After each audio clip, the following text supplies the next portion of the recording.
Hello नमस्कार दोस्तों, मेरा नाम सूरज है और आज हम लोग देखने वाले हैं एनटीए यूजीसी नेट ज्योग्राफी का क्वेश्चन पेपर, जो कि ये एग्ज़ाम हुआ था आपका दिसंबर 2019 में और सेकंड मीटिंग में ये एग्ज़ाम कराया गया था। तो जिसमें से हम इसमें 150 क्वेश्चन पूछे गए थे, जिसमें 100 क्वेश्चन आपके सब्जेक्ट से ज्योग्राफी से और 50 क्वेश्चन आपके फर्स्ट पेपर से पूछे गए थे।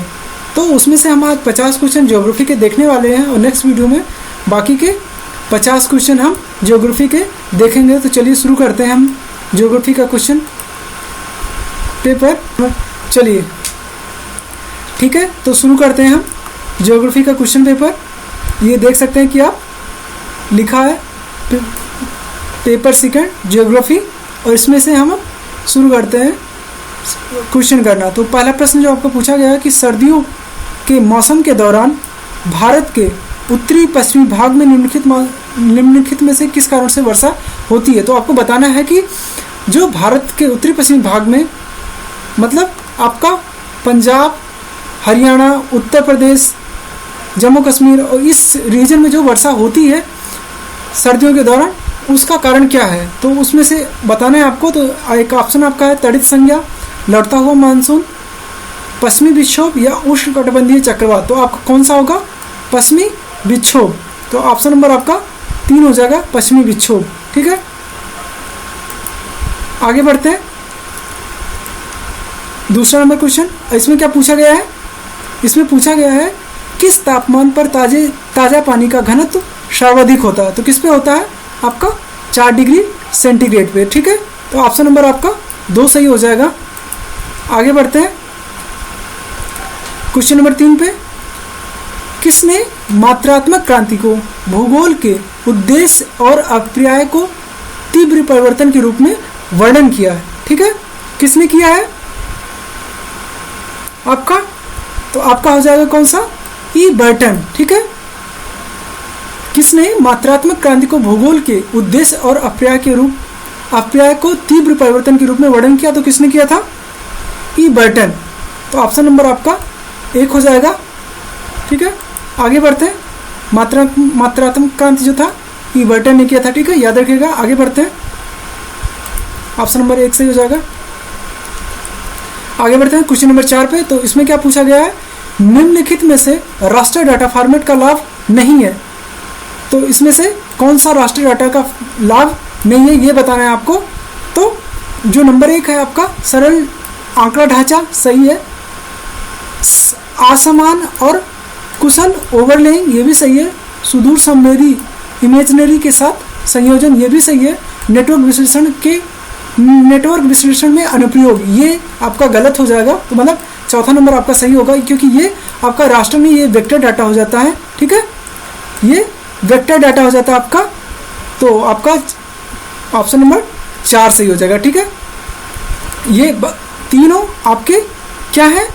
राष्ट्र डाटा है। बाकी ये चौथा आपका जो है ये वेक्टर डाटा है। ठीक है, तो आपका क्वेश्चन नंबर 4 हो जाएगा, मतलब ऑप्शन नंबर 4 सही हो जाएगा।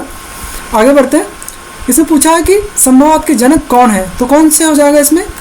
क्वेश्चन ऑप्शन नंबर 2 हो जाएगा, एल फेब्रे। तो क्योंकि इन्होंने ही पहली बार संभववाद शब्द का प्रयोग किया था, तो आपका ऑप्शन नंबर 2 हो जाएगा, एलन फेब्रे, जो कि फ्रांसीसी भूगोलवेत्ता थे। आगे बढ़ते हैं क्वेश्चन नंबर 6 पे। विश्व स्तर पर जलवायु परिवर्तन पर आयोजित हुए सम्मेलनों, प्रोटोकॉल, समझौतों से संबंधित निम्नलिखित में से कौन सा कालक्रम समूह सही है? ठीक है, तो इसमें आपके 4 दिए गए हैं। इसमें बहुत सारे सम्मेलन, प्रोटोकॉल और समझौते दिए गए हैं जो जलवायु परिवर्तन से संबंधित है। तो इसमें से बताना है आपका कौन सा होगा। तो ऑप्शन नंबर 3 आपका सही होगा, जिसमें आपका एजेंडा 21, क्योटो प्रोटोकॉल, UNFCCC के दलों द्वारा COP10 का 10वां सम्मेलन, और लास्ट में आपका जो पेरिस समझौता अभी लेटेस्ट में हुआ था, वो हो जाएगा। तो आपका क्वेश्चन नंबर ऑप्शन नंबर 3 सही हो जाएगा। ठीक है, आगे बढ़ते हैं। ये याद रखिएगा कि ये सारे के सारे आपके जलवायु परिवर्तन के संदर्भ में ये सारे के सारे सम्मेलन, प्रोटोकॉल और समझौते हुए थे। ये महत्वपूर्ण है, याद रखिएगा। आगे बढ़ते हैं। आगे क्वेश्चन नंबर 7 में पूछा गया है कि डी हैरिस और E.L. उलमैन द्वारा प्रतिपादित शहरी ढांचा के बहुकेंद्रीय मॉडल या मल्टी न्यूक्लियर मॉडल के नीचे दिए गए आरेख के से केंद्र 3 और 6 के शहरी भूमि उपयोग पद्धति को पहचानिए। तो इसमें से बताना है कि जो 3 है और 6 है वो किस भूमि उपयोग के लिए हैरिस और उलमैन ने प्रयोग किया था बहुकेंद्रीय मॉडल में। तो आपका कौन सा सही हो जाएगा आपको चलो बता देते हैं। नंबर 1 जो होता है आपका CBD हो जाता है, नंबर 1 आपका CBD हो जाएगा, और नंबर 2 जो है वो हल्के और इसमें से क्या हो जाएगा थोक बिक्री हो जाएगा। हल्के और निर्माण वाले थोक बिक्री हो जाते हैं इसमें 2 में जो पास के होते हैं, और नंबर 3 में हो जाता है आपका निम्न वर्गीय आवास क्षेत्र, ठीक है। 3 नंबर पे हो जाएगा, 4 नंबर पे मध्यम वर्गीय आवास हो जाएगा, 5 नंबर पे उच्च वर्गीय आवास हो जाएगा, 6 नंबर पे आपका हो जाता है क्या भारी निर्माण उद्योग हो जाता है, ठीक है। इसमें भारी उद्योग हो जाता है, फिर ये व्यापार केंद्र हो जाते हैं, फिर वो ये 8 नंबर उपनगरीय और जो होता है ये बृहद व्यापार उपनगरीय क्षेत्र हो जाते हैं, ठीक है। तो आपका कौन सा हो जाएगा ऑप्शन 7 नंबर में कौन सा हो जाएगा 2 नंबर हो जाएगा जिसमें निम्न वर्गीय आवास और भारी निर्माण, ठीक है। तो आपका ये ऑप्शन हो जाएगा ऑप्शन नंबर 2। आगे बढ़ते हैं क्वेश्चन नंबर 8। इसमें पूछा गया है कि वक्तव्य दिया गया है कि वर्तमान भूत की कुंजी है किस विद्वान ने क्या कहा है। ये तो बहुत बार पूछा भी गया है जो कि ठीक है। तो ये किसने दिया था जेम्स हटन ने एक रूपता का सिद्धांत इन्होंने दिया था जिसमें ये शब्द यूज किया था। तो आपका कौन सा हो जाएगा ऑप्शन नंबर 3 हो जाएगा, ठीक है। ऑप्शन नंबर 3 आपका सही हो जाएगा। ये बहुत आसान सा था। आगे बढ़ते हैं जिसमें पूछा गया कि भूगोल के मानववादी विचारधारा के प्रवर्तक कौन है। इसमें चारों में से बताना है कि कौन मानववादी विचारधारा के प्रतिपादक हैं। 9 नंबर पे तो कौन सा हो जाएगा इसमें टान दिया है, शायद इंग्लिश में तुआन रहा होगा, ठीक है। जैसा कि आपको पता है ये व्यवहारवादी हैं, ये आपके रेडिकल जियोग्राफर हैं, और ये भी आपके वालपोर्ट हो जाएंगे क्वालिटेटिव रिवोल्यूशन। तो आपका तुआन यूफी तुआन हो जाएगा, ठीक है। ऑप्शन नंबर 2 हो जाएगा आपका सही हो जाएगा। आगे बढ़ते हैं क्वेश्चन नंबर 10 को देखते हैं। क्वेश्चन नंबर 10 जिसमें पूछा गया कि विभेदन या रिजोल्यूशन जो इलेक्ट्रॉनिक मैग्नेटिक स्पेक्ट्रम के अंशों में अंतर रिकॉर्ड करने हेतु सुदूर संवेदी सूचकांक की संवेदिता से संबंधित है कहलाता है, ठीक है। इसमें से बताना है कि उसमें से क्या कहलाएगा। तो आपका कौन सा हो जाएगा क्वेश्चन नंबर मतलब ऑप्शन नंबर 2 हो जाएगा स्पेक्ट्रल रेजोल्यूशन। ये विभेदी रेजोल्यूशन जो होता है इलेक्ट्रोमैग्नेटिक स्पेक्ट्रम में अंशों के अंतर रिकॉर्ड करने हेतु सुदूर संवेदी सूचकांक की संवेदिता से संबंधित होता है। वो कौन सा होता है स्पेक्ट्रल रेजोल्यूशन। इसमें ही आपका जो इलेक्ट्रॉनिक मैग्नेटिक स्पेक्ट्रम होता है उसमें अंशों में रिकॉर्ड किया जाता है। तो ऑप्शन नंबर आपका 2 सही हो जाएगा। आगे बढ़ते हैं क्वेश्चन नंबर 11 में, ठीक है। क्वेश्चन नंबर 11 जिसमें आपका पूछा गया the digital imaginary process which involve algorithms that examine the unknown pixel in the image and aggregate them into the number of classes based on the natural graphics or cluster present in the image known as। तो कौन सा हो जाता है आपका इसमें unsupervised classification, ठीक है। तो ये आपका एक सुपरवाइज होता है एक अनसुपरवाइज्ड। तो आपका इसमें से कौन सा हो जाएगा अनसुपरवाइज्ड क्लासिफिकेशन, ठीक है। जिसमें डिजिटल इमेजरी प्रोसेसिंग होता है जिसमें algorithm of examine unknown pixel जिसमें दिए होते हैं। अननोन पिक्सल की बात जब की जाती है तो उसमें अनसुपरवाइज्ड क्लासिफिकेशन होता है, ठीक है। तो ऑप्शन नंबर आपका 3 सही हो जाएगा। आगे बढ़ते हैं क्वेश्चन नंबर 12 पे। क्वेश्चन नंबर 12 जिसमें पूछा गया है निम्नलिखित में से किसने विचरित असंतुलन विकास की नीति की वकालत की थी। इसमें क्या कहा गया था, निम्नलिखित में से किसने विचारित असंतुलित विकास की नीति की वकालत की थी। ठीक है, 12वां नंबर क्वेश्चन तो किसने किया था, आपका क्वेश्चन ऑप्शन नंबर 2 हो जाएगा A.O.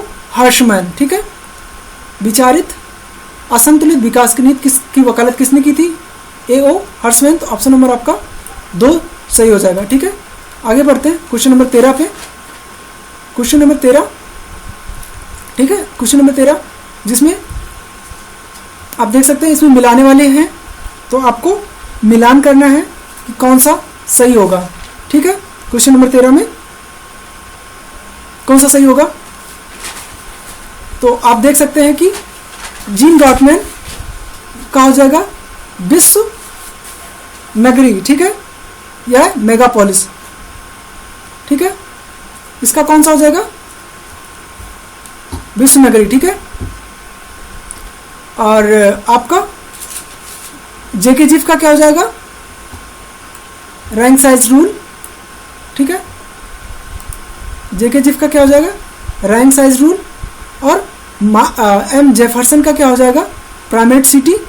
और बर्गेस का क्या हो जाएगा, संकेंद्रीय मॉडल। तो ये बहुत आसान था आपका ऑप्शन नंबर 2 सही हो जाएगा। आगे बढ़ते हैं, इसमें पूछा है राज्य का जैव सिद्धांत किस विद्वान द्वारा प्रतिपादित किया गया। राज्य को जैव सिद्धांत के रूप में किसने किया था, तो 14 नंबर आपका रेडजल। ठीक है, रेडजल ने ही जो पॉलिटिकल ज्योग्राफी लिखी थी, जिसमें इन्होंने राज्य को एक जीव के रूप में माना था। तो जहाँ पे भी आपको आता है कि राज्य का जैव सिद्धांत या और ऐसी कोई बात होती है, तो उसमें आपका कौन सा सही हो जाएगा, आपका रेडजल सही हो जाएगा। तो ऑप्शन नंबर आपका 4 सही हो जाएगा। आगे बढ़ते हैं,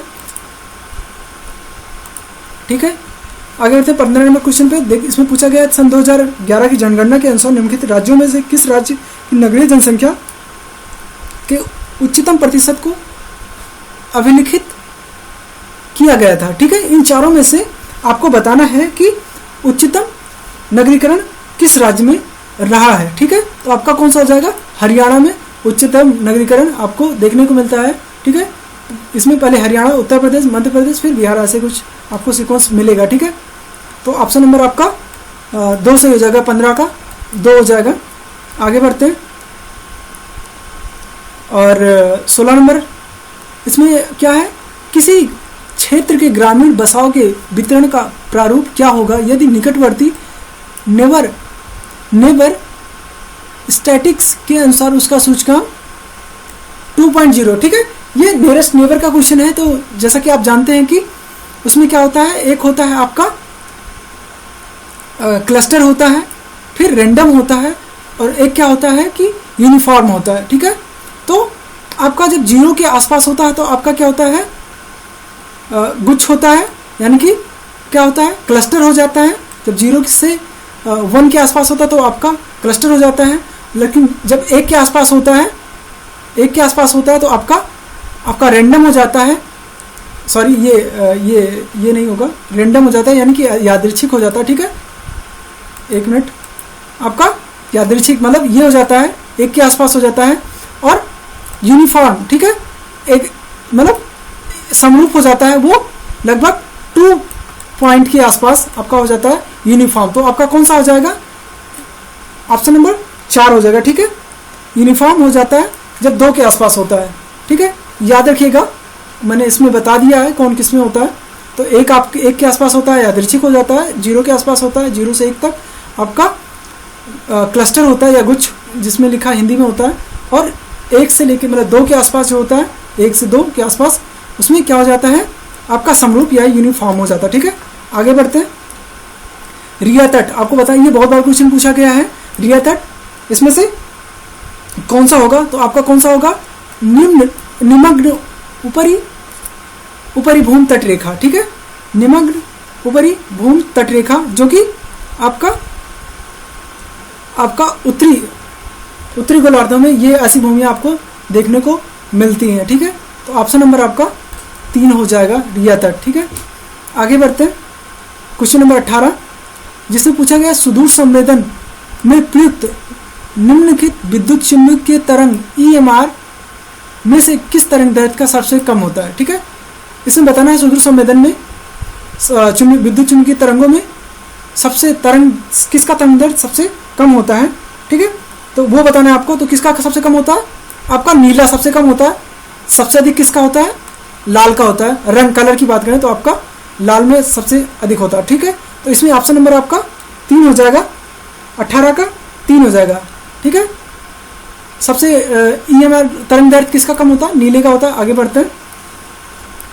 फिर लकड़ी काटने का व्यवसाय किस श्रेणी में आता है। बहुत सारा ये बात पूछा जाता है। जो इकोनॉमिक एक्टिविटी जो होते हैं आपकी 5 एक्टिविटी हैं इकोनॉमिक एक्टिविटी, उसमें से बताना है कि लकड़ी काटना किस व्यवसाय में आता है। तो आपका किस व्यवसाय में आता है, वो आपका तृतीय मतलब प्राथमिक व्यवसाय में आता है। ये ऑप्शन नंबर आपका 3 हो जाए, प्राथमिक व्यवसाय में आता है। ठीक है, लकड़ी काटना, खनन, जो जिसमें आप डायरेक्ट फार्म में हम काम करते हैं, डायरेक्ट जैसे मछली पकड़ना।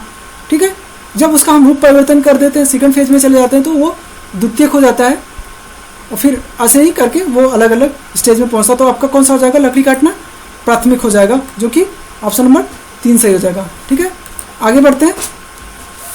इसमें पूछा गया है कि क्षेत्रीय बसाव के संगठन के लिए फिर से पढ़ देते हैं इसको। पूछा गया है कि क्षेत्रीय बसाव के संगठन के लिए केंद्रीय स्थान प्रणाली के सेवन के केंद्रीय स्थल संचालन के निम्नलिखित सिद्धांत होगा। तो के सेवन किसके लिए होता है, क्रिस्टालन ने जो 1935 में ये सिद्धांत दिया था, उसमें के तीन प्रारूप बताए थे। तो ये के सेवन किसका होता है, प्रशासनिक इकाई का होता है। ठीक है, के सेवन प्रशासनिक इकाई का हो जाएगा आपका।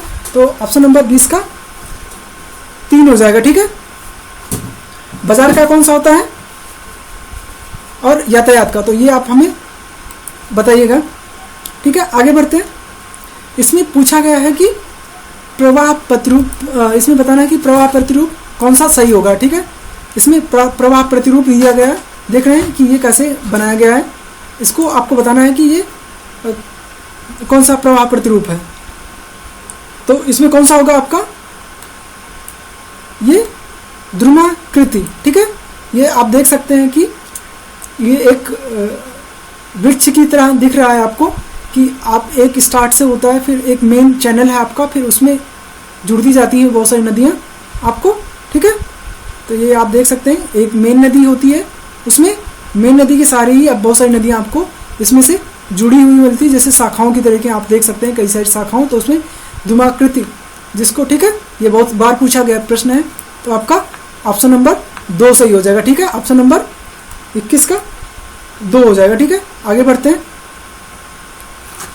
ऑप्शन नंबर 2 सही हो जाएगा इसमें। आगे बढ़ते हैं, 22 नंबर क्वेश्चन देखते हैं। इसमें पूछा गया कि 2 बिंदु ए बी समुद्र औसत समुद्र तल से क्रमशः 250 और 500 मीटर की ऊंचाई पर अवस्थित है और उसके बीच की 36 दूरी जो है 1000 मीटर है। तो ढाल पड़ता है, ये tan का मान निकाला आप इसमें फार्मूले पे रखेंगे तो ये आपका आ जाएगा। मैं इसका आंसर बता दे रहा हूँ, आपका 22 का आपका हो जाएगा 2। ठीक है, 0.25 आपका आंसर हो जाएगा। ठीक है, ऑप्शन सेकंड ऑप्शन आपका 22 का सही हो जाएगा। आगे बढ़ते हैं। इसमें पूछा गया है कि 23 नंबर क्वेश्चन में आपका पूछा गया है कि किसने भूगोल को वर्णित करने के लिए कोरियोग्राफी शब्द का प्रयोग किया गया। ये भी बहुत बार जियोग्राफी में बहुत सारे, ये प्रीवियस ईयर में बहुत सारे क्वेश्चन में ये पूछा गया है। 23 नंबर वाला क्वेश्चन, तो किसने किया है कोरियोग्राफी यूज, इमैनुअल कांट ने यूज किया। ठीक है, इमैनुअल कांट ने इस शब्द का बहुत बार प्रयोग किया। ठीक है, तो आपका कौन सा हो जाएगा, ऑप्शन नंबर आपका 3 सही हो जाएगा। ठीक है, किसने किया है कोरियोग्राफी, इमैनुअल कांट। ठीक है, 23 नंबर का 1 हो जाएगा। आगे बढ़ते हैं। इसमें पूछा गया है कि 24 नंबर में विश्व के निम्नलिखित में से किस स्थलीय भाग में 21 जुलाई 1983 को न्यूनतम वायु तापमान मतलब -89 सेंटीग्रेड दर्ज किया गया था। तो किसमें किया गया था, ये बात हो रही है कब, 21 जुलाई 1983 को न्यूनतम तापमान कहाँ पर दर्ज किया गया था, जो 89 डिग्री सेंटीग्रेड दर्ज किया गया था। तो आपको बताना है वो कहाँ पर था। तो आपका कहाँ था, आर्कटिक। आपको पता है कि आर्कटिक में तापमान कम होता है, वैसे आपका बरख्यांश है तो वो भी हो जाता है, लेकिन यहाँ पे आर्कटिक में ऑप्शन नंबर आपका एक सही था। ठीक है, एक आपका सही था। आगे बढ़ते हैं। ये दोबारा आ गया क्वेश्चन, ये इससे रिलेटेड एक क्वेश्चन पूछा गया था। तो ये आ गया, एकरूपतावाद का सिद्धांत किसने दिया था। तो आप ऐसे मार दें, जेम्स हटन। ठीक है, ऑप्शन नंबर आपका 3 सही हो जाएगा। ये इससे रिलेटेड 2 क्वेश्चन इसी पेपर में पूछ लिए गए थे। ठीक है, इसमें डट्टन और हट्टन दोनों है, तो आपका हटन, जेम्स हटन होगा। ठीक है, 3 नंबर। आगे बढ़ते हैं। इसमें पूछा गया कि सेंसस ऑफ इंडिया द्वारा निम्नलिखित, देखो ये सेंसस ऑफ इंडिया द्वारा बनाए गए परिभाषित पद सेंसस टाउन की परिभाषा से संबंधित निम्नलिखित कथनों में से कौन सा कथन सही होगा। ठीक है, तो इसमें बताया गया कि जो टाउन की परिभाषा भारत में जो दिया गया है कि जो शहर होंगे वो कौन सा होगा। तो इसमें से बताना है कि आपका शहर, भारत में जो शहर होता है उसको परिभाषित करता है सेंसस कि शहर क्या होगा। तो उसमें से बताना कौन सा आपका सही होगा। ठीक है, तो कौन सा होगा, जैसा कि आपको पता है कि जो शहर होता है उसमें भारत में, उसमें कौन सा होता है कि जनसंख्या वो लगभग न्यूनतम 5000, जो जनसंख्या होता है न्यूनतम आकार जो होती है 5000 व्यक्ति होने चाहिए, और जो कि और उसमें जो होता है कुल पुरुष मुख्य कार्यशील जनसंख्या 75% गैर कृषि कार्यों में संलग्न होने चाहिए। महत्वपूर्ण ये है कि आपका 75% से अधिक जो जनसंख्या होनी चाहिए वो वहाँ पे गैर कृषि कार्यों में संलग्न होनी चाहिए। तो ये इसमें महत्वपूर्ण जो जोड़ा गया था यही था कि आपका जो जनसंख्या है वो 75% से अधिक आपका गैर कृषि कार्यों में संलग्न हो। तो आपका सी आपका ऑप्शन सही हो जाएगा। और ठीक है, तो और आपका सी किसी में नहीं दिखता, और फिर एक आपका बी हो जाता है कि 5000 जनसंख्या न्यूनतम होनी चाहिए। तो आपका बी ऑप्शन सही हो जाएगा। ठीक है, जो सेंसस ने सुझाया था भारत में शहर के लिए। आगे बढ़ते हैं।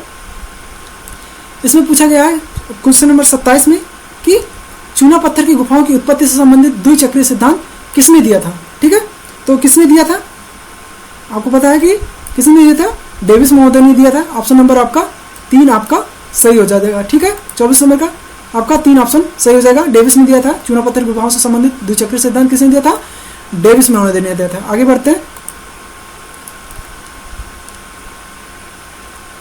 28 नंबर क्वेश्चन पे। ठीक है, ये उस समय ये चर्चा में था, जिसमें पूछा गया था भारत के निम्नलिखित 5 राज्यों में से अनुसूचित जनसंख्या का केंद्रीकरण अधिक है। ठीक है, सॉरी इसमें हम छोटा कर देते हैं थोड़ा सा। इसमें पूछा भारत में निम्नलिखित 5 राज्यों में अनुसूचित जाति जनसंख्या का केंद्रीकरण अधिक है। 2011 की जनगणना के अनुसार बताना है इसमें, और वही क्रम में पहचान कीजिए। ठीक है, तो 28 नंबर का आपका कौन सा हो जाएगा आपका, तो सर्वाधिक आप देखिए परसेंटेज की बात करेंगे तो अलग हो जाएगा, जबकि जनसंख्या की बात करेंगे तो पहला उत्तर प्रदेश हो जाएगा, पश्चिम बंगाल, बिहार, तमिलनाडु और आंध्र प्रदेश आपका सही हो जाएगा। तो ऑप्शन नंबर आपका 3 इसमें सही हो जाते हैं 28 नंबर का। ठीक है, आपका क्वेश्चन नंबर ऑप्शन नंबर 3 हो जाएगा, सही हो जाएगा। ठीक है, जहाँ पे अनुसूचित जाति जनसंख्या का केंद्रीकरण अधिक है, परसेंटेज में नहीं, ये आपका संख्या में यहाँ पे अधिक है। बाकी आप परसेंटेज में बात करेंगे तो वो बदल जाएगा। 29 नंबर क्वेश्चन पे आते हैं।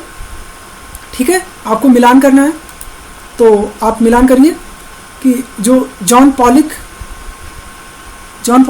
ठीक है, ये किस में आएगा, introduction to control geomorphology, John Pollick. ठीक है, फिर बी का कौन सा हो जाएगा, स्टीफन टार्जेनिल। ठीक है, इसका हो जाएगा लाइमस्टोन मॉर्फोलॉजी। ठीक है, फिर C.H. क्रिकमे। ठीक है, C.H. क्रिकमे। ठीक है, इसमें कौन सा हो जाएगा, दी वर्क ऑफ रिवर। ये महत्वपूर्ण है कि ये पकड़ के चलिए, बहुत सारे इंपॉर्टेंट थे क्रिकमे, the work of the river. ठीक है, ये हो जाएगा आपका। और चार्ल्स लायल, ठीक है, या लेले लिखा होता है। तो ये दोनों पहले भी पूछे गए, ये दोनों जो राइटर के नाम है ये पहले भी प्रीवियस ईयर में पूछे गए हैं। तो प्रिंसिपल ऑफ जियोलॉजी, ठीक है, तो ये दोनों क्वेश्चन आए हुए ऑलरेडी, तो आपने प्रीवियस ईयर क्वेश्चन पेपर देखे हो तो ये दोनों क्वेश्चन पहले से ही पहले कई बार ये पूछे गए हैं। तो आपका कौन सा ऑप्शन हो जाएगा? ऑप्शन नंबर 1 आपका सही हो जाएगा। ठीक है, आगे बढ़ते हैं, क्वेश्चन नंबर 30 देखते हैं। इसमें पूछा गया कि जो विश्व के उत्तर दक्षिण विभाजन हुआ है, नॉर्थ जैसे कहते हैं कि द नॉर्थ द साउथ, ठीक है, तो जो द नॉर्थ है या द साउथ है वो उसका जो मापदंड है वो क्या है? ये हम मैग्नेटिक ये उत्तरी गोलार्ध और दक्षिण गोलार्ध की बात नहीं कर रहे हैं हम, ये जो द नॉर्थ और द साउथ जो है वो इकोनॉमिक आधार पे बात की गई है। ठीक है, जो विकसित देश है उसको हम द साउथ कहते हैं और जो अल्प विकसित या विकासशील है उनको हम द साउथ कहते हैं। ठीक है, तो ये जो ये विभाजन हुआ है वो किस आधार पे हुआ? आर्थिक विभाजन हुआ है। तो ये जो नॉर्थ है वो आपके विकसित है, जितने भी हैं, जैसे नॉर्थ में अधिकतर जो आपके कंट्री दिखते हैं, जो आपके आप ग्लोब देख लें तो जितने भी आपके नॉर्थ में देखेंगे, यूएसए हुआ, यूरोप हुआ, रसिया हुआ, जितने भी विकसित कंट्री हैं वो नॉर्थ में ही आपको दिखाई देते हैं, जबकि जितनी डेवलपिंग कंट्री हैं वो आपके साउथ में और मिडिल में नजर आते हैं। इसलिए आर्थिक आधार इसको माना गया है नॉर्थ और साउथ को। ठीक है, तो आप ये कंफ्यूज मत होइएगा। ठीक है, तो ऑप्शन नंबर 3 आपका सही हो जाएगा। ठीक है, आगे बढ़ते हैं। 31 नंबर क्वेश्चन में पूछा गया है कि क्षेत्रीय विकास के फिर से पढ़ देते हैं। क्षेत्रीय विकास के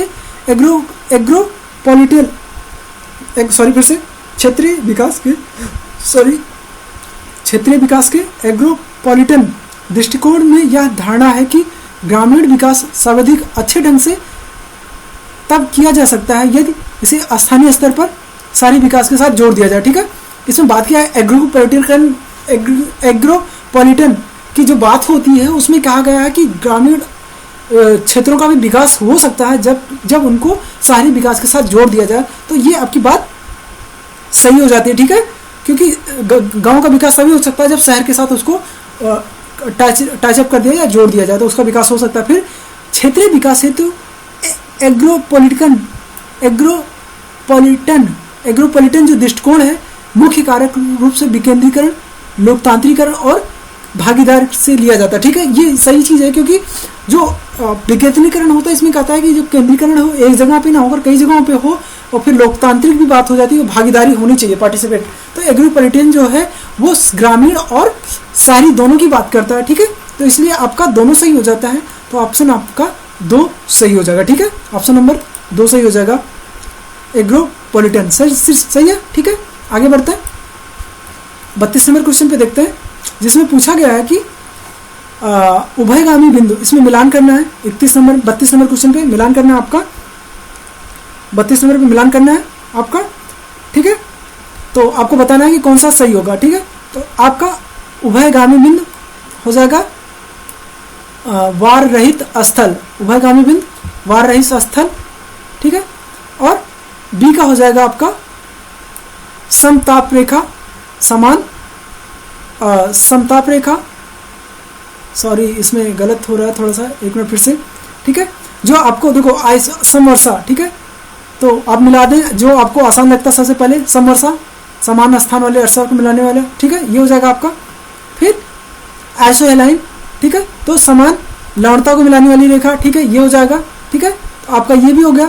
फिर आपका उभय बिंदु हो जाएगा वार रहित, और फिर आपका सी हो जाएगा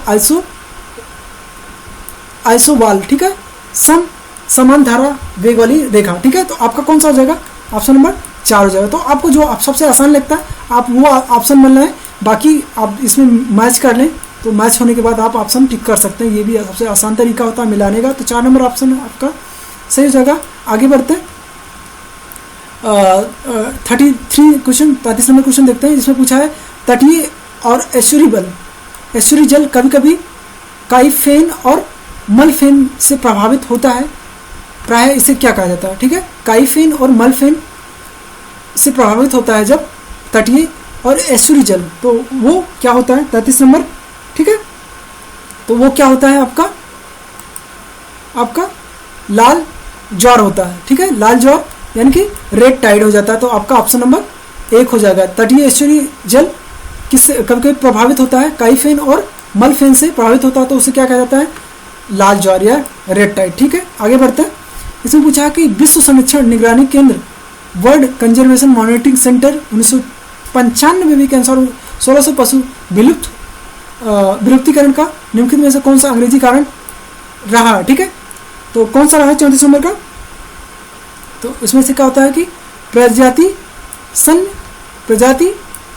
सन्निवेशन। ठीक है, चाहे इसको इंग्लिश में रेड डाटा भी कहा जाता होगा।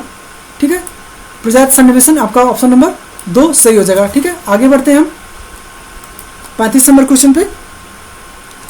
35 नंबर क्वेश्चन को देख लेते हैं।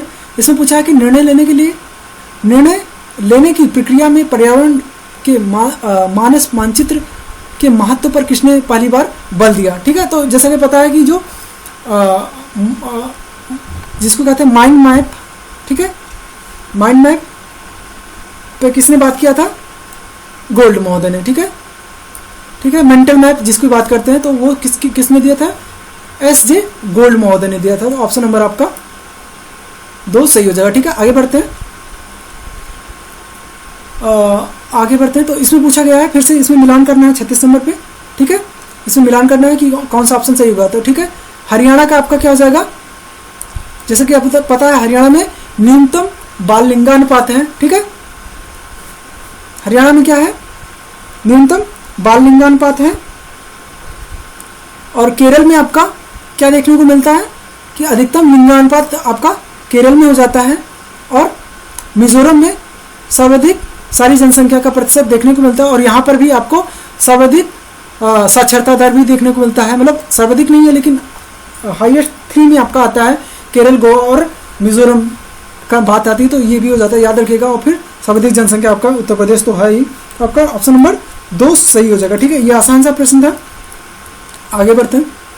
ठीक है, कहीं कहीं पे आपको इंग्लिश में दिखते हैं क्योंकि जब आप क्वेश्चन कर रहे होते हैं एग्जाम हॉल में तो आप जिस हिंदी या लैंग्वेज में जिस में आप सबमिट करते हैं क्वेश्चन आंसर, उसी में आपका वही मान्य हो जाता है। तो आप इंग्लिश में देख के करते हैं तो आपका आप इंग्लिश का सबमिट हो जाएगा तो आपको इंग्लिश शो करेगा।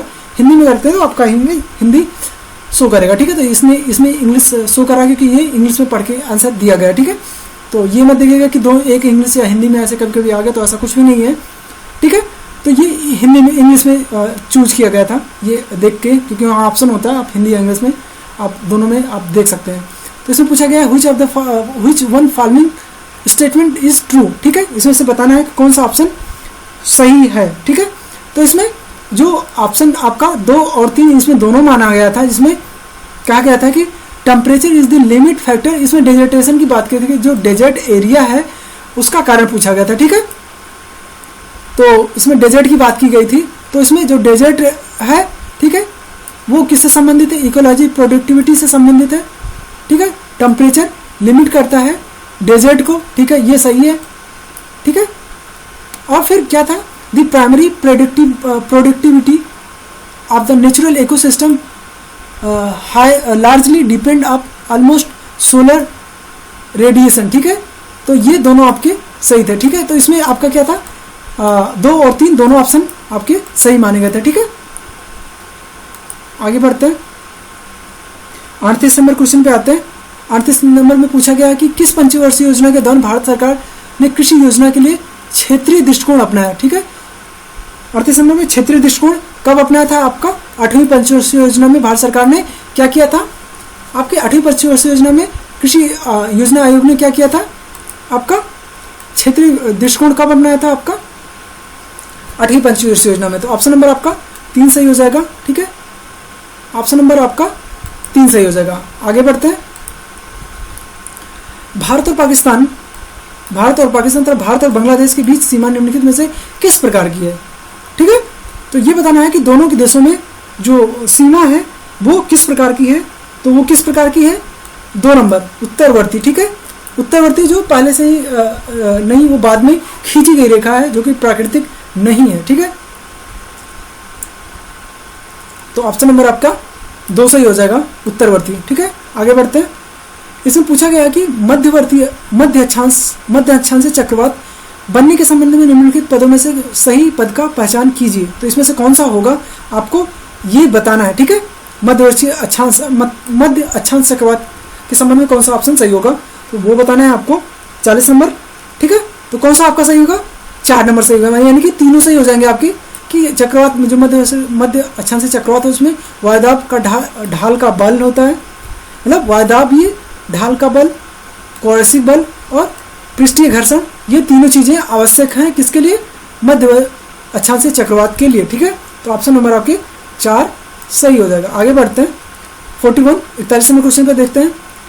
चल जलीय ढाल सिद्धांत या हाइड्रोलिक स्कोप थ्योरी किसने दिया था। तो ये भी बहुत बार क्वेश्चन प्रीवियस ईयर में पूछे गए हैं। जैसे मैं कई बार प्रीवियस ईयर की बात कर रहा हूँ, क्योंकि प्रीवियस ईयर में ये सारे बहुत सारे क्वेश्चन आपको मिल जाएंगे। तो ये भी बहुत बार क्वेश्चन आया है, ठीक है। तो कौन सा होगा, आरी हर्टन, ठीक है। तो ये आपको जियोमॉर्फोलॉजी की बुक में मिलेगा, आरी हर्टन, ठीक है। हाइड्रोलिक स्कोप थ्योरी ये किस में मिलेगा, आपका जियोमॉर्फोलॉजी की थ्योरी में मिलेगा, जिसमें आपका मॉर्फो में ये जो आकारमिति है, ठीक है, उसमें आपका ये मिल जाएगा। मेरे ख्याल से 5th या 6th चैप्टर है 7 सी की बुक में, तो आप वहाँ से देख लीजिएगा, क्योंकि इससे बहुत सारे क्वेश्चन जब से एनटीए का आने लगा हर साल इससे 2-3 क्वेश्चन आते हैं, ठीक है। तो ऑप्शन नंबर आपका हाइड्रोलिक स्कोप थ्योरी किसने दिया था, आरी हर्टन महोदय ने, ठीक है। तो आपका ये हो जाएगा, सही हो जाएगा क्वेश्चन ऑप्शन नंबर 3, ठीक है। आगे बढ़ते हैं 42, ऑप्शन नंबर 42, ठीक है। 42 देखते हैं इसमें क्या पूछा गया है, मिलाने वाले क्वेश्चन है 42, ठीक है। 42 है, ठीक है। 42 मिलाने वाला क्वेश्चन है, तो इसमें हम देखते हैं कौन सा होगा, ठीक है। तो आपका जो जीविका आधारित होता है वो किस पे हो जाएगा, आपका जीविका आधारित। चौथा हो जाएगा वस्तुओं का कम आदान प्रदान और बाजारों की सीमित आवश्यकता, क्योंकि जब जीविका आधारित जो कोई भी एक्टिविटी है या कोई अर्थव्यवस्था है, तो वहाँ पे क्या हो रहा है कि जितना उनकी जीविका के लिए व जीने के लिए, मतलब कि बस वहाँ के लोगों के को दोनों टाइम भोजन मिल सके, बस उतना ही वो उत्पादन करते हैं, तो जीविका आधारित होता है। तो वो क्या करते हैं, आदान प्रदान वो बाजार सीमित आवश्यकता के लिए उपयोग में आता है, ठीक है।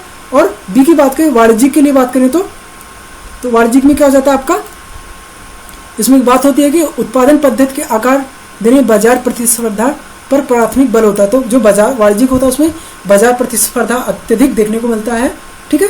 और गहन जीविका की बात करें तो आपको नजर आता है कि आत्मनिर्भरता, अधिक उत्पादन और जनसंख्या का अधिक घनत्व। जहाँ पे गहन जीविका होती है जैसे भारत में है, तो वहाँ पे क्या है, जनसंख्या भी अधिक मिलेगी, जनसंख्या घनत्व अधिक मिलेगा और अधिक उत्पादन इन क्षेत्रों में देखने को मिलता है, ठीक है।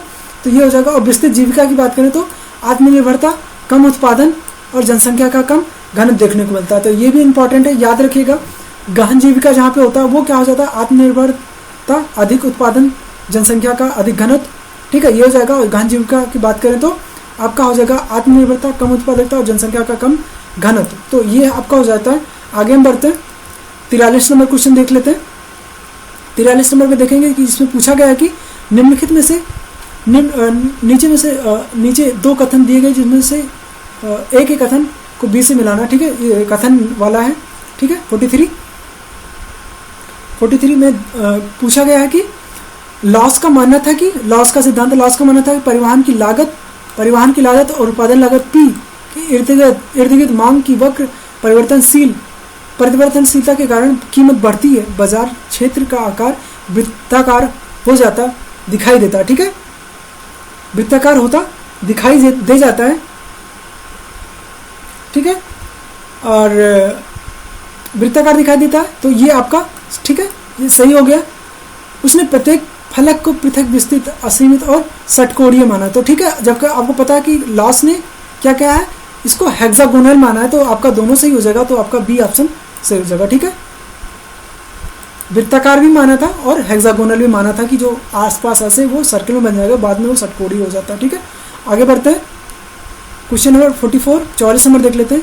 ये प्रतिगमन मॉडल, ठीक है, इसमें मैथ्स था, इसको सॉल्व करना था, हम बस डायरेक्ट इसका आंसर हम बता देते हैं।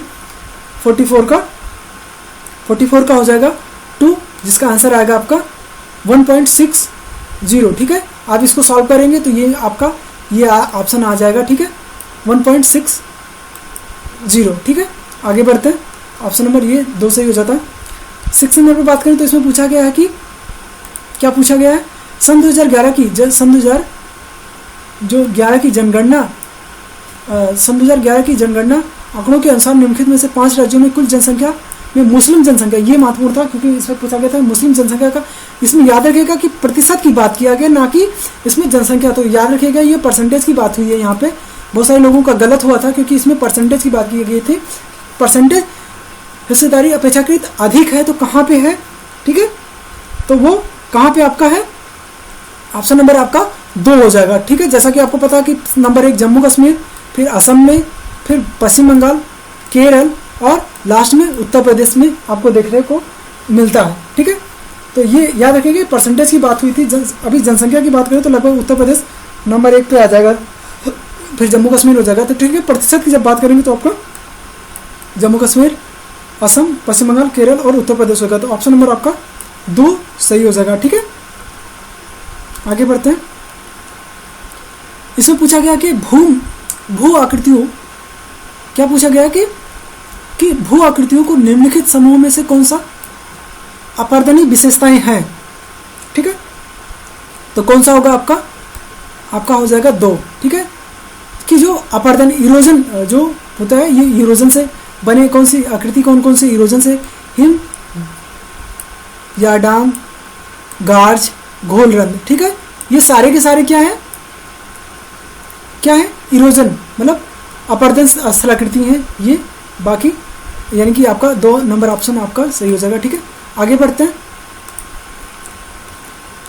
47 नंबर क्वेश्चन देख लेते हैं। इसमें पूछा गया है कि कहा गया है कि 24 नंबर फिर से पढ़ देते हैं इसको।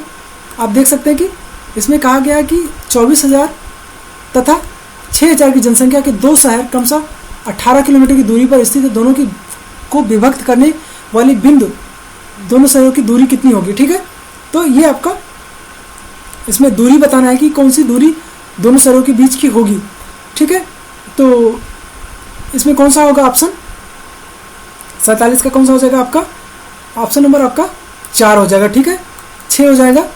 तो इसमें क्या होता है कि दोनों जनसंख्या को क्या करना होता है, आप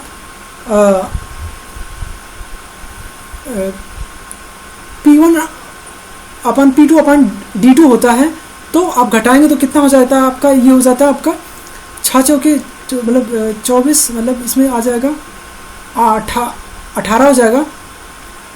तो इसमें -6 बचता है वही। तो ऐसे करके कुछ होगा, मैं अभी इसको मैं बाद में इसको क्लियर करके बता दूंगा, अभी तो मैंने क्लियर नहीं है अभी, ठीक है। क्लियर बता देंगे, लेकिन आपको आंसर बता देते हैं। ये 6 नंबर हो जाता है, ठीक है। ये लोकेशनल एनालिसिस का क्वेश्चन है, हम इसका फार्मूला भी याद नहीं रहा, हम लास्ट में बताते हैं इसको, ठीक है। जब दूसरा पेपर बताएंगे तो मैं इसको जरूर बता देंगे, ठीक है। इसको एक्सप्लेन कर देंगे, सॉल्व कर देंगे। आपको 48 नंबर जो क्वेश्चन है इसमें कहा, किसने कहा कि भूगोल वह विज्ञान है जो मानचित्र की कला से संबद्ध है, ठीक है। भूगोल वह विज्ञान है जो मानचित्रण की कला से संबद्ध है, तो ठीक है। तो आप ध्यान में रखिए कि कौन सी परिभाषा किसने दिया है और किस कॉन्टेक्स्ट में कहा है। तो ये चीज़ ध्यान में रखने की बात है। तो जो मानचित्रण की बात हुई है, अब इसमें से आप खोजिए कि किसने कहा। तो हिपार्कस बिल्कुल नहीं, हिकेटियस बिल्कुल नहीं, एरोटोस्थेनीज थोड़ा सा हो सकता था लेकिन ये है नहीं। तो लेकिन जो मेन काम मानचित्रण पे हुआ वो टालमी नहीं किया, तो ये सही हो जाएगा। यहाँ पे आपका और कोई मानचित्र कला से रिलेटेड होता तो शायद उसमें ऑप्शन हो सकता था, लेकिन इसमें से कोई नहीं है, तो इसलिए टालमी आपका ऑप्शन सही हो जाएगा। तो आपके ऑप्शन ऐसे भी सही करने होते हैं कि आप उसमें आपको प्रश्न ठीक से पढ़ने होते हैं, और प्रश्न में क्या कीवर्ड दिया गया है क्या उसको आपको पकड़ना होता है और उसके अकॉर्डिंग आप आंसर करेंगे। क्योंकि जब आपको पता है लेकिन आप जैसे जिनको नहीं पता है उसके बारे में बता रहे हैं, तो आप ये कर सकते हैं। तो ऑप्शन नंबर आपका 4 सही हो जाएगा। 49 देखते हैं, 49 नंबर क्वेश्चन देखते हैं। इसमें पूछा गया कि कौन सी विशेषता सघन कृषि के लिए सर्वाधिक उपयुक्त है, ठीक है।